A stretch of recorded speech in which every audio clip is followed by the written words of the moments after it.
కోల్కతాలోని brigade parade గ్రౌండ్లో కొన్ని దశాబ్దాల పాటు ఎర్ర కెరటాలు ప్రతి ఏటా ఉప్పొంగేవి. కాని ఈ మే 9న కాషాయ అలలు పరవళ్లు తొక్కాయి. ప్రధానమంత్రి మోదీ వేలాది ప్రజల సమక్షంలో సువేందు అధికారి బీజేపీ తొలి ముఖ్యమంత్రిగా ప్రమాణ స్వీకారం చేశారు. సరిగ్గా ఒకరోజు తర్వాత ఆదివారం నాడు దక్షిణాదిన చెన్నైలో జవహర్లాల్ నెహ్రూ స్టేడియంలో సినీ నటుడు చంద్రశేఖరన్ జోసెఫ్ విజయ్, జాతీయ ప్రతిపక్ష నేత రాహుల్ గాంధీ సమక్షంలో తమిళనాడు 9వ ముఖ్యమంత్రిగా ప్రమాణ స్వీకారం చేశారు. విజయ్ పట్టాభిషేకానికి అంతే భారీ సంఖ్యలో ప్రజలు హాజరయ్యారు. హిందీ మాట్లాడే రాష్ట్రాల్లో బలంగా వేళ్లూనుకొని పశ్చిమాన గుజరాత్, మహారాష్ట్రల్లో ఈశాన్య రాష్ట్రాలైన అసోం, అరుణాచల్ ప్రదేశ్, మణిపూర్, త్రిపురలో, తూర్పు కోస్తా ప్రాంతంలో తొలుత ఒడిశా, ఇప్పుడు బెంగాల్లో విస్తరించిన భారతీయ జనతా పార్టీ దక్షిణాదిలో అడుగుపెట్టడం అంత సులభం కాదని ఈ పరిణామం స్పష్టం చేస్తోంది. అటు సువేందు అధికారి, ఇటు జోసెఫ్ విజయ్ ఈ పరిణామాలకు ప్రతిఫలాల్లా కనిపిస్తున్నారు. ఈ రెండు ఘట్టాలు భారతదేశ ప్రజల ఆలోచన దృక్పథంలో రెండు భిన్న కోణాలను ప్రతిబింబిస్తున్నాయా? బెంగాల్లో సువేందు అధికారి పక్కన నిలబడిన నరేంద్ర మోదీ ఇప్పుడు దక్షిణాదిలో విస్తరించేందుకు ఉవ్విళ్లూరుతుంటే, కేరళలో విజయం సాధించి జోసెఫ్ విజయ్ పక్కన నిలబడ్డ రాహుల్ గాంధీ ఉత్తరాదిలో పూర్వ వైభవాన్ని సంతరించుకునేందుకు ఎన్ని యత్నాలు చేసినా ఫలితాలు సాధించలేకపోతున్నారు. ఒకప్పుడు కాంగ్రెస్ను ప్రతిఘటించిన దక్షిణాది రాష్ట్రాలు బీజేపీని ఏమంతా ఆహ్వానించలేదు. ఆంధ్రప్రదేశ్, తెలంగాణ, తమిళనాడు రాష్ట్రాల్లో బీజేపీ ప్రవేశించేందుకు చేయని ప్రయత్నం లేదు. అమలు చేయని ప్రయోగం అంటూ లేదు.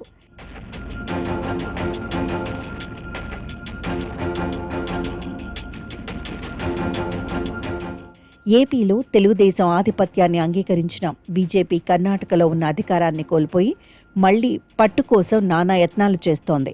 తమిళనాడులో స్వంతంగా బలపడటం కష్టమని గ్రహించిన తర్వాత మళ్లీ అన్నాడీఎంకేతో చేతులు కలపక తప్పలేదు. కేరళలో ఈ అసెంబ్లీ ఎన్నికల్లో మొదటిసారి 3 సీట్లు సాధించిన బీజేపీ ఓట్ల శాతం మాత్రం గతంతో పోలిస్తే ఏమంత పెరగలేదు. కేరళ, తమిళనాడులో బీజేపీ ప్రవేశించటం సుదూర స్వప్నమైతే అవకాశం ఉన్న రాష్ట్రాలు కర్ణాటక, తెలంగాణ మాత్రమే. అందుకే ప్రధానమంత్రి నరేంద్ర మోదీ 5 రాష్ట్రాల ఎన్నికల ఫలితాలు వెలువడిన వెంటనే ఈ 2 రాష్ట్రాల్లో పర్యటించారు. అయితే కర్ణాటక, తెలంగాణల్లో మోదీ పర్యటన భిన్న రీతుల్లో సాగింది. కర్ణాటకలో జాతీయవాద రాజకీయాల వైపు ప్రజలు మొగ్గు చూపుతున్నారని, త్వరలో కాషాయ ప్రభంజనం ఆ రాష్ట్రంలో వీస్తుందని చెప్పిన మోదీ తెలంగాణలో మాత్రం ఆ విశ్వాసాన్ని ప్రకటించలేదు. 1984లో ఆ దేశ వ్యాప్తంగా కేవలం బీజేపీ గెలుచుకున్న 2 స్థానాల్లో ఒకటి గుజరాత్లోని మొహసానా కాగా, రెండవది తెలంగాణలో హన్మకొండ. ఇప్పుడు గుజరాత్తో పాటు దేశంలోని అనేక రాష్ట్రాల్లో బీజేపీ అధికారంలోకి రాగా, తెలంగాణలో మాత్రం అనుకున్నంత మేరకు విస్తరించలేకపోతోంది. ఈ విషయాన్ని స్వయంగా మోదీయే రాష్ట్ర నేతల దగ్గర ప్రస్తావించి వారిని విమర్శించారు.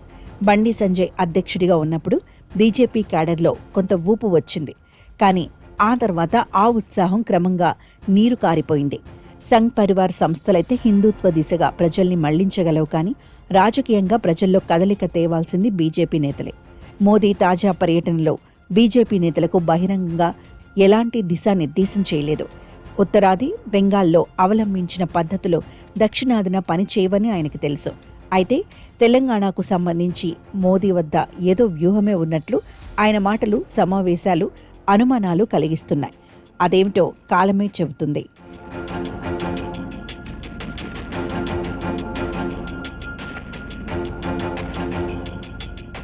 బెంగాల్లో బీజేపీ విజయంతో మమతా బెనర్జీ తర్వాత కమలనాథులను ఢీకొనగల శక్తులంతా ఒక్కొక్కరు మాయమవుతున్నట్లు కనిపిస్తోంది. అదే సమయంలో జాతీయ పార్టీ కాంగ్రెస్ అయినా కనీసం బీజేపీని ఢీకొనగలదా అన్న ప్రశ్న తలెత్తుతోంది. బీజేపీకి వ్యతిరేకంగా ప్రతిపక్షాలను ఐక్యం చేసేందుకు ప్రయత్నించిన నాయకులందరూ ఒక్కొక్కరు కుప్పకూలిపారు. నితీష్ కుమార్, మమతా బెనర్జీ, ఎంకే స్టాలిన్, కేసీఆర్, శరద్ పవార్, కేజ్రీవాల్, ఉద్ధవ్ ఠాక్రే అందరూ మోదీని వ్యతిరేకించి ప్రతిపక్షాలను ఏకం చేయాలనుకున్నవారే. 2023లో ప్రతిపక్షాలను ఏకం చేసేందుకు తీవ్ర యత్నాలు చేసిన నితీష్ తర్వాత అధికారం కోసం బీజేపీ వైపు మళ్లీ ఇప్పుడు బీజేపీకే అధికారాన్ని వదులుకున్నారు. దేశంలో ప్రత్యామ్నాయ రాజకీయాలు చేయగలిగిన నేతలనందరినీ మోదీ చతుర్విధోపాయాలు ఉపయోగించి పక్కకు తప్పించారు. వీరెవరూ జాతీయ స్థాయిలో ఇప్పుడు మోదీని ఎదుర్కోగలిగేందుకు చేయగలిగిందేమీ లేకపోగా రాష్ట్ర స్థాయిలో మనుగడకు పోరాడాల్సిన పరిస్థితి ఏర్పడింది. మహారాష్ట్రలో శివసేన, ఎన్సీపీని చీల్చి ప్రాబల్యం సంపాదించిన బీజేపీ, ఆమ్ ఆద్మీ పార్టీలో కూడా తిరుగుబాటును ప్రేరేపించింది.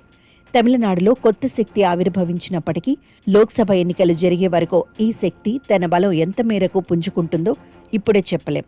వామపక్షాలకు ఉన్న ఏకైక ప్రభుత్వం ఇప్పుడు కాంగ్రెస్ వశమైంది. పార్లమెంట్లో వామపక్షాల ఉనికి క్రమంగా క్షీణించిపోతోంది. ప్రాంతీయ పార్టీలు, వామపక్షాలు బలహీనపడటంతో బీజేపీని కాంగ్రెస్ మాత్రమే ఒంటరిగా ఎదుర్కోవాల్సిన పరిస్థితి ఏర్పడుతోంది. బహుశా బీజేపీ కూడా అదే కోరుకుంటుందేమో. బీజేపీ వ్యతిరేక రాజకీయాలు బలహీనపడటము, ఆవశ్యకత కోల్పోవడము స్పష్టంగా కనబడుతోంది.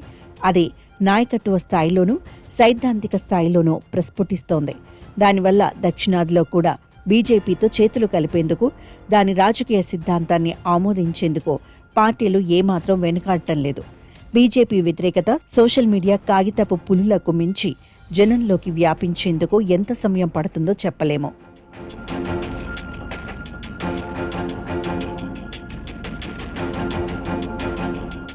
స్వాతంత్ర్యం తర్వాత దశాబ్దాల పాటు రాజ్యమేలిన కాంగ్రెస్ ఆ తర్వాత క్రమంగా బలహీనపడింది. అప్పుడు జనసంఘ్, బీజేపీ పరిస్థితి ఏ విధంగా ఉందో ఇప్పుడు కాంగ్రెస్ పరిస్థితి కూడా అదే విధంగా మారింది. కేవలం 2 ఏళ్లలో బీజేపీ తూర్పున ఒడిశా, బీహార్, పశ్చిమ బెంగాల్లో అధికారంలోకి రాగలిగింది. అసోంలో 3వ అధికారాన్ని చేజిక్కించుకుంది. పశ్చిమాన రాజస్థాన్, గుజరాత్, మహారాష్ట్రలో బీజేపీకి స్వంత ముఖ్యమంత్రులు ఉన్నారు. గుజరాత్లో 30 ఏళ్లుగా బీజేపీ అధికారంలో ఉంది. ఒక్క జార్ఖండ్, హిమాచల్ ప్రదేశ్ తప్ప హిందీ బెల్ట్ అంతటా బీజేపీ ముఖ్యమంత్రులున్నారు. పంజాబ్లో కూడా ఇప్పటికే బీజేపీ చాప క్రింద నీరులాగా ప్రవేశించేందుకు పథకాలు మొదలుపెట్టింది. ఉత్తర, తూర్పు, పశ్చిమాన ఆధిపత్యం నిరూపించుకోగలిగిన బీజేపీకి దక్షిణాదిలో ప్రవేశించటం అసాధ్యమా? అయితే ఎన్నికల రాజకీయాల్లో బీజేపీ ఎంత తలపండిపోయిందంటే ఆ పార్టీని ఓడించటం అసాధ్యమనే స్థితి ఏర్పడింది. ఎన్నికల్లో బీజేపీ విజయ సూత్రాన్ని ఎవరూ ఛేదించలేకపోతున్నారు. గెలిచేందుకు ఏ సాధనాన్ని బీజేపీ వదిలిపెట్టదు. అది నైతికమా, అనైతికమా అన్న చర్చతో ఆ పార్టీకి నిమిత్తం లేదు. సర్వల్లా 31 స్థానాల్లో బీజేపీ తమపై గెలిచిందని తృణమూల్, కాంగ్రెస్ నేతలే అంగీకరించినందువల్ల మిగతా స్థానాల్లో గెలిచేందుకు బీజేపీ ఇతర వ్యూహాలు ప్రయోగించి ఉండాలి.